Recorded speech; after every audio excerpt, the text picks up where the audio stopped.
Hi Morelands, and welcome back to Morelands Storytime. I'm really excited today because I am joined by two special guests.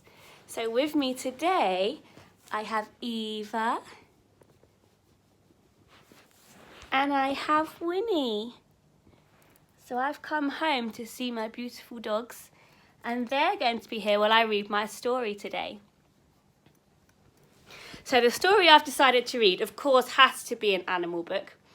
And I'm going to read one of the books in the collection of Jungle Tales. So inside this book are 6 mini stories, and I've chosen to read one called Trunk Trouble, which is about an elephant. So I hope you guys enjoy it, and I hope Eva and Winnie enjoy it as well. Trunk Trouble. Emma, Ellen and Eric Elephant had spent nearly all day at the river, splashing and sploshing in the cool, clear water and giving each other excellent elephant showers. But now it was nearly dinner time, and their rumbling tummies told them it was nearly time to head home.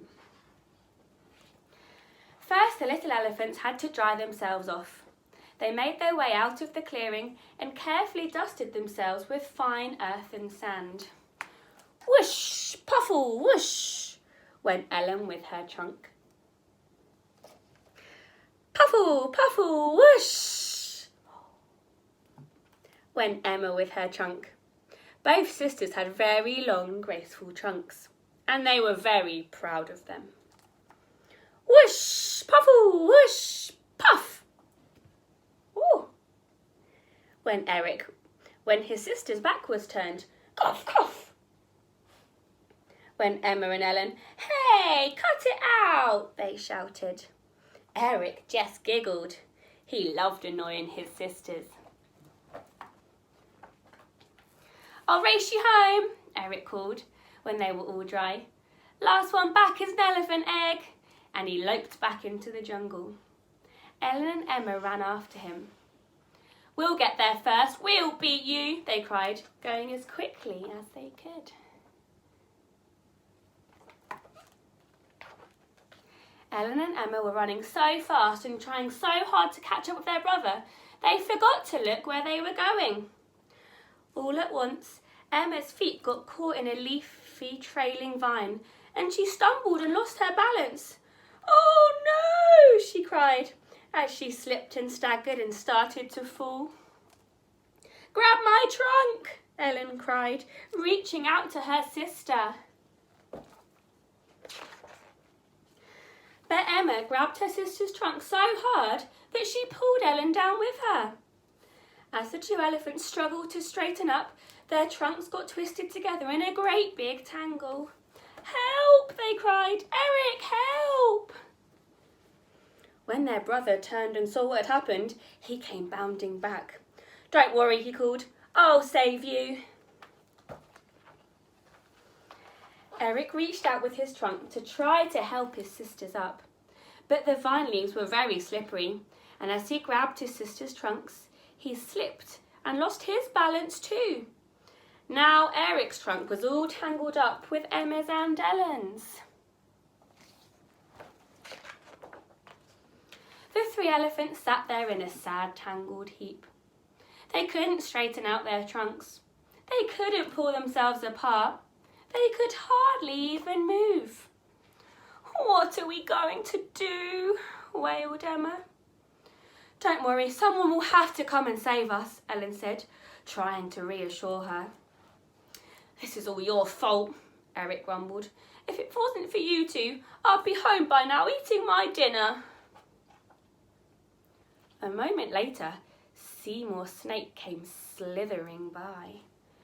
Greetings, he hissed, looking curiously at the heap of elephants. Isn't this an interesting new game? I like the way it's done that. It's not a game at all, sobbed Emma. We're all tangled together and we can't get up. Can you help us, Seymour? Well, I'll certainly do my best. Let's see, said Seymour. If I can untwist you. He wriggled in amongst the tangle of trunks to see what he could do. But everything was so muddled and jumbled together that Seymour couldn't find his way out. "Gracious me," he exclaimed, "I seem to be stuck." "Well, that's just great," said Eric. "As if we didn't have enough problems. Now we have a snake to worry about too." "I suggest you start thinking about a solution to all this," Seymour hissed. "I'm not too tangled up to give you a nasty tip." Just then, Mickey and Maxine Monkey came swinging through the branches. "Hey, you guys!" they shouted. They weren't very far away. Mickey and Maxine always shouted. "What's going on?" "We're stuck." "Stuck, aren't they?" cried Ellen. "Please help us get untangled so we can go home." "Well, we can try pulling you apart," said Maxine, scurrying down to inspect the pile of elephants and snake. "Mickey, you take a tail and I'll take the ears." Now, I'm not going to read the end of this story because I've got something special to offer. If you would like to feature on a Morelands Storytime, just like Eva and Winnie have today, then what I would like you to do is predict what's going to happen and create your own ending to the story. So what do you think is going to happen next to these poor elephants and poor Seymour the snake? So you can either write your ending, you can draw a picture, or you can come and tell me the ending to this story. Try and be as imaginative as you can, as creative as you can. And once we've looked at all of the entries, we will decide. Hopefully one of you will be joining me for the next Morelands Storytime. So I hope you have enjoyed this one. I'll bring you to say goodbye to Eva,